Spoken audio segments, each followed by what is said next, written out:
welcome back to the Verstappen's channel. In today's video we did some Dying Light the Beast GPU testing. At the time of us filming it came out a few hours ago. The video may take a couple days for us to get out. We tested 6 popular GPUs from this generation, all 3 of the major GPU manufacturers. You get some Radeon cards in here, you have some RTX Nvidia cards in here, and you have the Intel Arc B580 as well thrown into the mix. We're going to go ahead and jump into the recommended specs from the game developer, and then we're going to go ahead and show you our in-game benchmark pass along with the settings we used across all GPUs, and then we'll show you our results from each GPU. So let's jump into the manufacturer recommended specs. 1080p 30 FPS, they're recommending at low settings. GPU requirements aren't super heavy from what I would say. They're not very heavy. GTX 1060, RX 5500 XT, and the Intel Arc A750. Again, not super demanding on the GPU side. GPU memory, they're recommending 6 GB of VRAM here. But the main problem I see is on the CPU side. They want it's pretty high-end hardware. I mean, some pretty modern hardware. The 13400F and the Ryzen 7 5800X. For RAM, they're recommending 16 GB for the base minimum, Windows 10 or newer, which is common. Storage, 70 GB of SSD storage, which is, you know, more and more common nowadays with modern games. They're getting bigger. So let's go ahead and jump into recommended settings. So recommended at 1440p 60 FPS, medium graphic settings. So there is a game, this game is not super graphically impressive, let's be honest. It's okay, but I would not say it's overly impressive for the current era of modern games. There's a lot more games out there that do look a lot better visually. This game doesn't look terrible, but it doesn't look that great.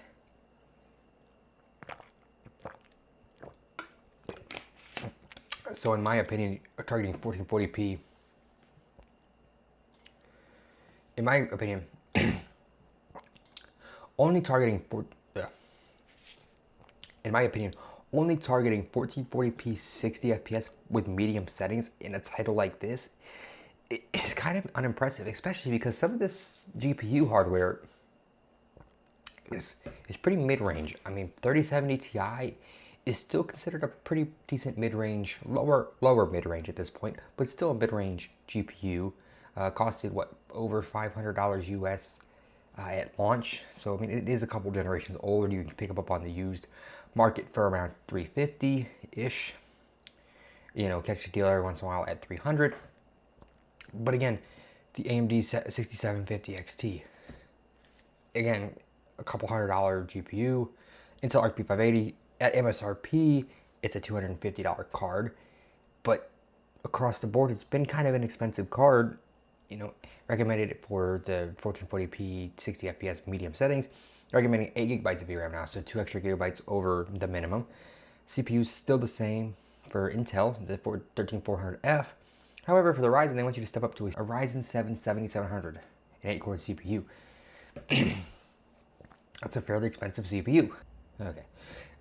16 gigabytes of system RAM. Does not say DDR5 or DDR4, but generally, if it's on Ryzen 7 7700, it'll be on the AM5 platform. It'll be DDR5.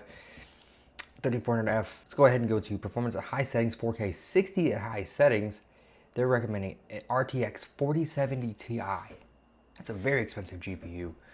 The AMD Radeon RX 7900 GRE. So at 4K 60, but just to hit 4K 60 with these high specs, it seems very demanding of a game for how little graphic fidelity that it does actually offer. For VRAM now, they're at 4K 60, they want you to step up to 12 gigabytes, which is the 4070 Ti VRAM buffer. The 7900 GRE does offer a 16 gigabytes. The CPU, they're recommending a i7 13700K and a Ryzen 7 7800 X3D. 32 gigabytes of RAM. You know, at 4K, most gamers are not wanting to get most gamers are not wanting to barely hit 60 FPS. They want to hit 90, you know, realistically. Ultra 4K 60, ultra ray tracing with frame generation. At the time of our recording, there was no ray tracing option available in the settings. It's supposed to be added in the future. So maybe we'll come back and revisit the ray tracing performance later.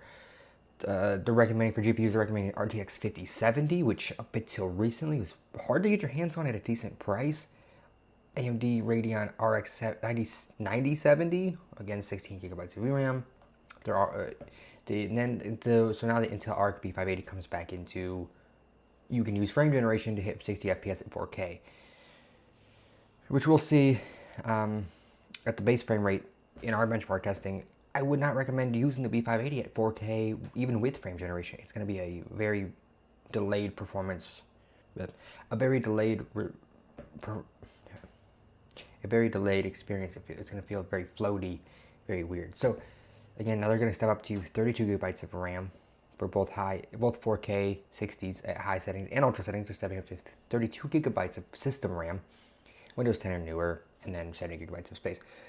Some things to note here: they are saying that there will be global ray tracing, global illumination, and reflections. Eventually, that's supposed to come to the game. Ultra wide resolution support. And this is where I thought maybe that's why the CPU requirements are higher across the board, I think, than they need to be, is the ultra wide performance, because the ultra wide with different aspect ratios does utilize the GPU and the CPU differently across the board. Upscaler, frame generation, Intel XeSS2, DLSS 4, and FSR 3.1 and 4 support. Latency optimization, NVIDIA Reflex, anti-lag 2, Intel Xe low latency. In-depth customization options, that's so you can hopefully tune the settings better. Dynamic resolution support and HDR support. Dynamic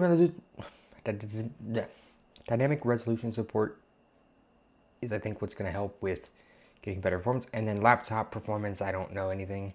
I don't know too much about laptop performance. I don't really review laptops, but these specs seem kind of high in some of these aspects for 1080p 60 and 1440p 60. Those definitely seem like expensive laptops. Okay, so I started playing the game with the B580 at 4K, whatever settings it automatically recommended for us, because I knew the part of the game that I wanted to get to was right here where we did our benchmark passes. So in the beginning of the game, you start in these close quarters. I don't have a gameplay of that, but we start in the close quarter. The B580 at the medium settings is where it automatically defaulted to. It got around 45 FPS at 4K, as you'll see in our benchmark data. So this is our benchmark pass. We went ahead and... So our benchmark pass is, as soon as you get done with kind of the intro area, you're indoors, you get to this point where you get to the outdoors, and we just kind of walk down this path here. A lot of foliage. Don't worry about the screen tearing. That was just the way we recorded at 1080p 60 into a capture card. So here's our settings. So this part, the top two doesn't really matter, but gamma with 23, vertical sync off, so that's V-sync off, frame limiter off. Upscaler, we use native upscaling mode here, as you can tell. Latency off, frame rate generation off, and we use high quality settings. So Dying Light the Beast at 1080p. You see the B580 only does 59.6 average FPS in that outdoor area there in the woods. The 5060 was able to do 66.1 average FPS. The 9060 XT was able to do 60 average FPS at 1080p high settings. The RTX 5070 does 105.9 average FPS. The 5070 Ti does 129.2 average FPS. And the 9070 XT does 111.1 average FPS. As you tell here, though, the 9060, the Radeon cards seem to definitely underperform in this title. At the time of kind of the launch of the game, maybe they could do some driver optimization in the future, but right now it seems like these definitely perform slower. You would see most times across the board, you see that the 5060 is slower than the 9060 XT, but for some reason in this title right now, you see that the 9060 XT lags behind a little bit here. The Dying Light at 1440p, see again, you see the frame rate at these lower end cards is not that impressive. So high settings, 1440p, you see the B580 only does about 42 average FPS, and that's without any ray tracing, no upscaling, and no frame generation. Now you could probably start to use some upscaling here and get better performance. I would not recommend frame generation at this low of FPS because your frame time and your overall system input latency will feel very slow and very unattractive from the gaming side of things. When it comes to your actual gaming experience, the RTX 5060 in this title does 44.7 average FPS. The 9060 XT again struggles behind the 5060, and it actually is behind the B580 at 1440p at only 40 FPS. That's why I think there's definitely some driver optimization that could happen, or some driver improvements that could happen from the Radeon division here. The RTX 5070 does 71.4 average FPS at 1440p. The 5070 Ti does 91.1 average FPS. The 9070 XT does 76.1 average FPS. In that, again, beginning area there. Dying Light at 4K, however, you see performance kind of just fall off a cliff across almost all these GPUs without using upscaling and frame generation. Now,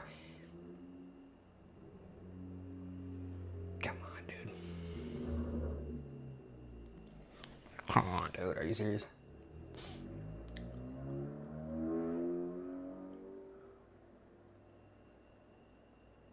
Okay, so across all GPUs, you do see performance kind of fall off a cliff here.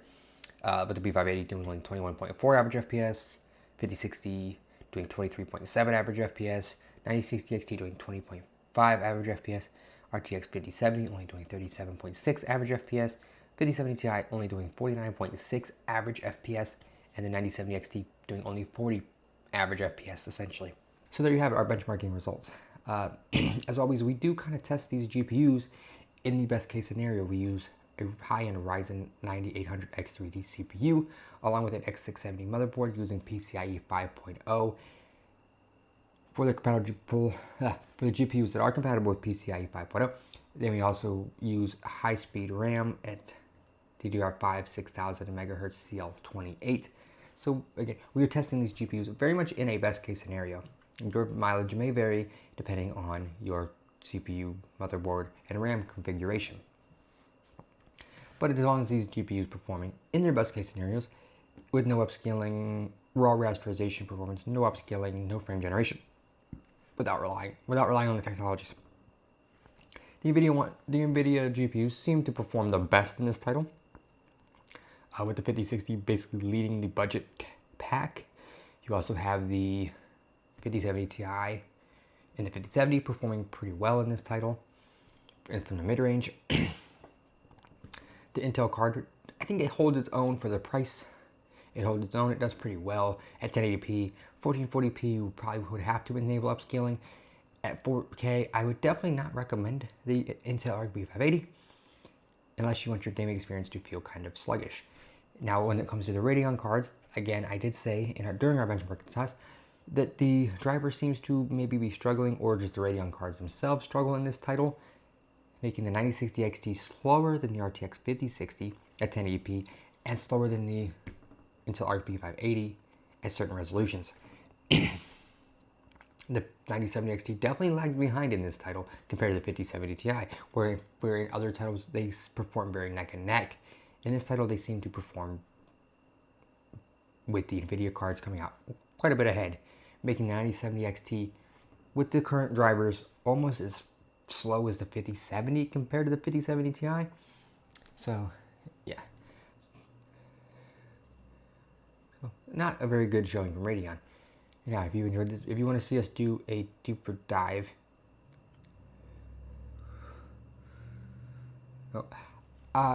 if your target is 1080p high settings, 60 FPS, I recommend basically any card on this table. The B580 is able to do it, the 5060 is able to do it, the 9060 XT is okay to do it.